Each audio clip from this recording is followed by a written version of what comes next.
সবাইকে আসসালামু আলাইকুম, সকলে সালাম, বিসমিল্লাহির রহমানির রহিম। সবাই কেমন আছেন? অনেক বড় নদী, ডানগারা ব্রিজ। আপনারা ফ্যামিলির যারা যারা আছেন ভালোভাবে থাকবেন। আমি চাই আপনারা ভালো খান, সুস্থ খান, আলহামদুলিল্লাহ।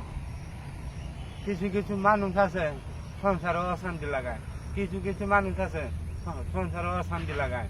এগুলো করবেন না, দয়া করে এগুলো করবেন না। এগুলো করলে মানুষে খারাপ কয়, আর মানুষে এগত করে, এটা করে এটা করে। এগুলা করা ঠিক না, এগুলা করা ঠিক না। আমরা চাই ভালোভাবে খাইবো, ভালোভাবে সুস্থ চলবো, ভালোভাবে চলবো, আল্লাহ তাআলার নাম নিয়ে চলবো। কেন একজনের কানে আরেক কানে বেশ লাগাইবেন না, দয়া করিয়া কেউ হাতে বেশ লাগাইবেন না। সবাইকে আসসালামু আলাইকুম।